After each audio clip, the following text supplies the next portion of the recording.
शरीराचे अंत्येंद्रिय बघतोय आपण, जे आतमध्ये जे अवयव असतात ह्याला म्हणायचं छोट्या आतड्या. म्हणा छोटे आतडी. छोटे आतडी.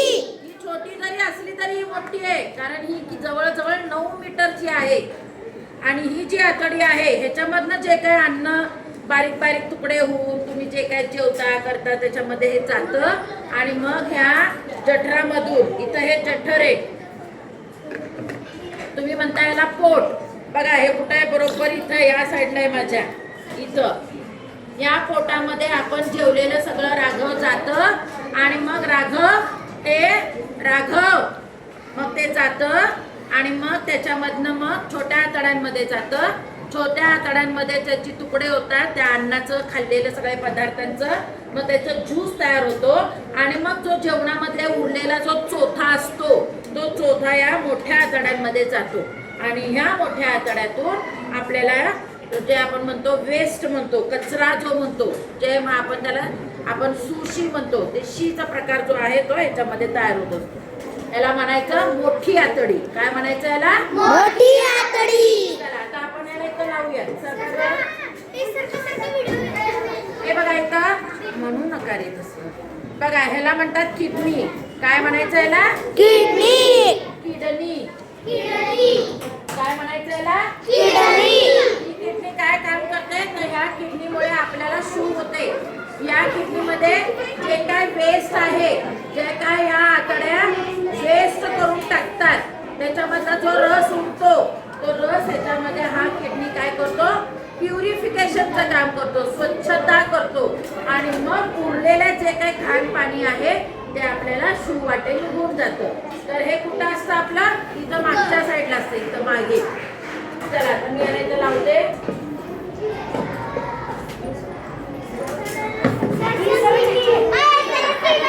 हे बघा ह्याला म्हणायचं जठर. काय म्हणायचं? जठर. चला ह्याला काय म्हणायचं? लिव्हर. लिव्हर. ह्याला काय म्हणायचं? यकृत. यकृत. बघा कसे खाचे दिले देवाने आपल्याला. खाचेमध्ये बरोबर जाते.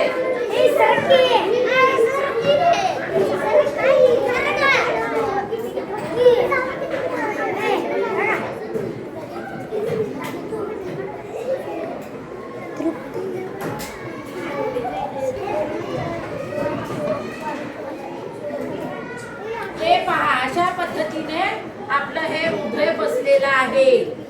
आणि हृदय कुठल्या बाजूला जास्त आहे? लेफ्ट साईडला. लेफ्ट साईडला सरकलेला आहे आपला हृदय जरासा. आणि हा भाग काय इथला? काय आहे हा? मेंदूला असे 2 भाग असतात. या मेंदूचे 4 पार्ट होतात. ते ह्याचे 2 आणि ह्याचे 2. त्या पार्ट मध्ये कसं होतं?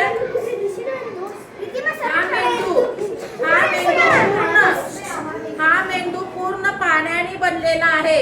म्हणून तुम्ही जास्तीत जास्त पाणी पिलं पाहिजे. रक्त शुद्धीकरण होतं, रक्तशुद्धी आणि काय होतं? रक्त पातळ होतं. आणि मेंदू हा आहे आपल्या पूर्ण शरीराचा CPU. कोण आहे? CPU. आणि हा सगळ्यांना ऑर्डर देतो, हा सगळ्यांना संदेश देतो. सर्वात महत्वाचा पार्ट आहे शरीरातला आपला मेंदू. तर हा भाग जो आहे लेफ्ट भाग आणि राईट भाग, लेफ्ट भाग आणि राईट भाग. तर लेफ्ट भाग आणि राईट भाग मध्ये ह्या साईडला असतात गाणी, गोष्टी, गप्पा लक्षात ठेवण्याच्या. आणि ह्या भागामध्ये असतात अभ्यास, गणिताचे सूत्र, कविता, हे सगळे ह्याच्यात लक्षात राहतं. आणि ह्याच्यामध्ये गाणी, गोष्टी, गप्पा, वाचन, ह्या सगळ्या गोष्टी ह्याच्यात असतात. आणि असं म्हणतात की लहान मुलांचे मेंदू त्याच्यामध्ये असं गॅप असतो, त्यामुळे त्यांचं लक्षात राहत नाही. आपण जेव्हा लहानाचे मोठे होतो तेव्हा आपण आपल्याला काय आठवतं का? जसं आपलं वय वाढत जातं तसं हे मेंदू एकमेकांना गॅप जो असतो इथला मधला तो बंद होतो. आणि मग आपल्याला जे आपण मोठे होतो, मोठे झाल्यानंतर आपल्याला आपल्या डोक्यामध्ये जे काय आपण साठवलेलं आहे स्मरण म्हणतात त्याला, ते सगळं आपल्या डोक्यामध्ये राहतं. आपल्याला ते आठवतं अतिशय महत्वाचं आहे. असं खायचं एकदम मध्ये बघा बसला बरोबर. तर आपल्या डोक्यामधला जो अवयव आहे, शरीरातला जो अंतरेंद्रिय आहे, ते हालत नाही. का बरं हालत नाही? परफेक्ट